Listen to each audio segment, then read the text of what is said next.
அந்த சதுரத்தை நம்ம மடிக்கும்போது தான் என்ன வரும் அப்படின்னா கியூப் கிடைக்கும். சரியா? அப்போ இந்த கியூப் மடிக்கிறதுக்கு நம்ம என்ன பண்ண போறோம் அப்படின்னா, இதுல 2 பகுதி இருக்கு. ஒரு பகுதி வந்து பிளைனா இருக்கும், இன்னொரு பகுதி பின்னாடி திருப்பி பாருங்க. இதுல முக்கோணமாக நான் சொன்ன அந்த 4 விதமான கேப். சரியா? இப்போ இதை என்ன செய்ய போறோம் அப்படின்னா, இது வெளியில வர்ற மாதிரி, அதாவது இந்த பகுதி வெளியே வர்றது மாதிரி இந்த ஓரம் இருக்கு பார்த்தீங்களா, கவனிச்சுக்கோங்க. இந்த ஓரம் வந்து இந்த பகுதியை ஒட்டியே இருக்கிற மாதிரி என்ன செய்யறோம் அப்படின்னா, இப்படி மடிச்சிங்க அப்படின்னா உங்களுக்கு ஒரு சதுரத்தினுடைய இன்னொரு ஒரு பக்கம் கிடைக்கும். புரியுதுங்களா? இணைகரத்துல அந்த மேல இருக்கக்கூடிய இந்த பகுதி இந்த ஓரத்தை தொடர்ற மாதிரி சரியாக இந்த முனையை தொடர்ற மாதிரி வச்சு நீங்க மடிச்சிங்க அப்படின்னா உங்களுக்கு இந்த மாதிரி கிடைக்கும். அடுத்த ஸ்டெப் என்னவா இருக்கும், கீழே இருக்கக்கூடிய பகுதியை கொண்டு போய் மடிக்கும்போது 2 செங்கோண முக்கோணமாக நமக்கு என்ன செய்ய வரும். ஆனால் அந்த 2 செங்கோண முக்கோணம் எதுக்குள்ள இருக்கும் அப்படின்னோம்னா ஒரு சதுரத்துக்குள்ளாக இருக்கும். சரியா? சரியா இந்த ஓரத்தை தொடர மாதிரி இருந்தாலே உங்களுக்கு என்ன கிடைச்சிடும், ஒரு சதுரம் கிடைக்கும். பாருங்க, சதுரம் கிடைச்சிருச்சா? கையில் வச்சு மடிக்கும்போது சிரமங்கள் இருக்கு, இந்த மாதிரி கிடைக்கும். இப்போ அதை விரிச்சிங்க அப்படின்னோம்னா என்ன கிடைக்கும் அப்படின்னா, நான் ஏற்கனவே காட்டினது போல இந்த மாதிரி கிடைக்கும். சரியா? இப்போ என்ன செய்யுங்கன்னா உங்கள் கையில் இருக்கக்கூடிய ஒவ்வொரு இணைகரத்தையும் இந்த மாதிரி மடிச்சுக்கோங்க. அதாவது அந்த மறுபடியும்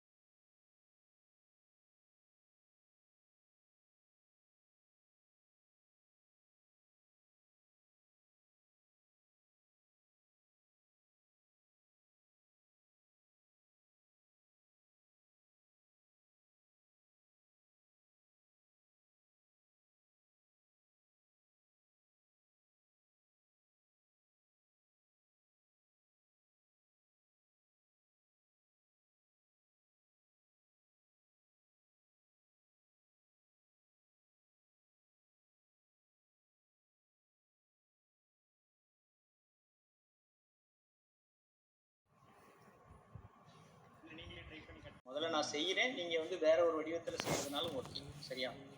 இப்போ இதை என்ன செய்ய போகிறோம் அப்படின்னோம்னா, இந்த பகுதி இருக்கு பார்த்தீங்களா, இதில் வந்து இந்த 2 கரங்கள் மேலே இருக்குது. இதை நீங்கள் பார்த்துக்கோங்க. இது 2 மேல் பக்கம் இருக்கிற கரங்களாக இருக்குது. ஸோ இப்போ நாம் என்ன செய்ய போகிறோம்னா, இந்த 2 பக்கங்களை இணைக்க போகிறோம். இந்த 2 கரங்கள் இருக்குது பார்த்தீங்களா, இந்த கரங்களை என்ன செய்ய போகிறோம்னா, எந்த பகுதியோட இணையும் பாருங்க. இப்படி வச்சிங்கன்னா தானே இணையும், இப்படி வச்சா தானே இணையும். அப்போ இந்த பகுதி எதுக்குள்ளார போகணும் அப்படின்னா இந்த கேப்புக்குள்ள போகணும். அதை மட்டும் ஞாபகம் வச்சுக்கோங்க, இந்த கேப்புக்குள்ளார உள்ள போகணும். ஓகேவா? பார்த்தீங்க அப்படின்னோம்னா ஒரு கரத்தை நம்ம இணைச்சிருக்கிறோம். தெரியுதுங்களா? இந்த பக்கத்துல இருக்க இதே போல இருந்த ஒரு கரத்துக்குள்ளார என்ன செய்யக்கிறோம், இதை இணைச்சிருக்கிறோம். அதை இணைச்சது எங்க இருக்குன்னு பார்த்தீங்கன்னா, அப்போ இந்த ஆரஞ்சு கலர்ல இருக்கக்கூடியது இதுக்குள்ளார போயிருக்கு. இதை மட்டும் ஞாபகம் வச்சுக்கோங்க. அடுத்து வேற ஒரு கலர் எடுத்துட்டு வேற ஒரு இணைகரத்தை எடுத்துட்டு இதை என்ன செய்ய போறோம் அப்படின்னா, இப்போ இதுல எப்படி வச்சிருக்கீங்களோ அதே போல இதையும் நாம் கொண்டு வரப்போம்.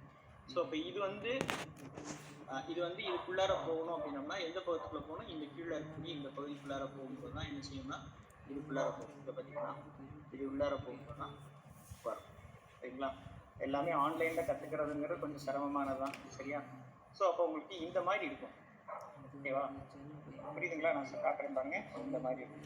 இப்போ என்ன செஞ்சிருக்கோம் அப்படின்னா, இந்த ஆரஞ்சு கலரில் நம்ம எடுத்ததில் 2 இணைகரங்களை இதுக்குள்ளார என்ன சொல்லிட்டோம், ஒரு கரங்களில் இணைச்சிருக்கோம். இப்போ பார்த்தீங்கன்னா இந்த மாதிரி இருக்கா பாருங்க. சரியா? இந்த 2 பகுதியும் இந்த 2 இணைகரங்களுக்குள்ளாக போயிருக்கு. ஸோ இப்போ இதை பார்த்தீங்கன்னாலே உங்களுக்கு ஒரு கியூப் கிடைக்கிறதுக்கான வாய்ப்பு இருக்குது. எப்படின்னா இது 2ஐயும் ஜாயின் பண்ணுங்க. ஜாயின் பண்ணிங்கன்னா கிடைக்குதா, ஒரு கியூப் கிடைக்கிறதுக்கான பகுதி இருப்பாங்க. இன்னும் எத்தனை பகுதி, 1 2 3 4 பகுதி, 1 2 3 4 கீழே 1 5 பகுதி ஆயிடுச்சு. சரிங்களா? ஸோ இப்போ இதை இணைக்கிறதுக்கான முயற்சியை நம்ம எடுக்கலாம். இன்னும் வந்து என்ன இருக்குன்னா நமக்கு 3 பகுதிகள் இருக்கு. சரியா? அப்போ இதில் என்ன இன்னொரு பகுதி என்ன அப்படின்னா, இந்த 2 பகுதியும் இணைக்க போகிறோம். இந்த 2 பகுதியும் இணைக்கிறோம். இந்த 2 கரங்களும் என்ன செய்யணும்னா உள்ளே போகணும். அப்போ என்ன செய்ய போகிறோம் அப்படின்னோம்னா, இது 2ஐயும் விரிச்சுருங்க. விரிச்சுட்டு இந்த பகுதியை இப்படி பண்ணணும். இப்படி வந்துன்னா சரியா இருக்கும். அப்போ அதுக்குள்ள என்ன செய்யறோம் அப்படின்னா, இந்த பகுதியை ஒரு நிமிஷம், இந்த பகுதியில் நம்ம இணைக்க பகுதி என்ன செய்யறோம்னா இதுக்குள்ளார பண்ணணும். அப்போ பண்ணும்போது என்ன ஆகும் அப்படின்னா, மேல் பக்கமும் சரியாயிரும். ஒரு பக்கம் நம்ம கவர் பண்ணியாச்சு. நான் ஏற்கனவே சொன்னது போல இந்த 2 பகுதியும் என்ன செஞ்சுருங்க, விரிச்சிருங்க. ஏன்னா லாக் ஆகணும் எல்லாமே. உள்ள வச்சு சில பேர் மடிச்சிடுவாங்க, அது இல்லை. இந்த 2 கரங்கள் இருக்குங்களா, இந்த கரங்கள் வெளியில வந்துருச்சு. சரியா? இப்போ நம்ம என்ன செஞ்சிருக்கோம்னா இந்த இந்த வயலட் கலர் இது மட்டும் நம்ம என்ன செஞ்சோம்னா உள்ள கொண்டு போயிருக்கிறோம். இப்போ இதை இப்படி திருப்பி பாருங்க. இந்த 2 கரங்கள் சும்மா இருக்கா? இப்போ இந்த 2 கரங்களையும் என்ன செய்ய போறோம் அப்படின்னோம்னா, இந்த கரம் வந்து உள்ள போகணும். இந்த கரம் இதுக்குள்ளார போகும்போது என்ன செய்யுங்கன்னா விரிச்சிட்டு பாருங்க, இங்க ஒரு கேப் இருக்கு. இந்த கேப்புக்குள்ளார இது போகணும். சரிங்களா? கொஞ்சம் தயவு செஞ்சு குழப்பமா இருக்குன்னு யாரும் யோசிச்சு வேண்டான்னு முடிவு பண்ணிடாதீங்க. செய்து பாருங்க, நிச்சயமாக அது ரொம்ப நல்லா இருக்கும். சரியா? இது ஒரு பசில் தான் நமக்கு. அப்போ இப்போ இதை சேர்க்கும் போது இந்த கியூபுக்கு இங்கே வரும்போது என்ன இருக்குன்னா, இந்த பகுதி உள்ள போகணும். இந்த பகுதி உள்ள போகணும்ல. அப்போ எதுக்குள்ளார போகும் அப்படின்னோம்னா, எடுத்துட்டு பாருங்க, இங்க ஒரு கேப் இருக்கா? இங்க ஒரு கேப் இருக்குல்ல, இந்த கேப்.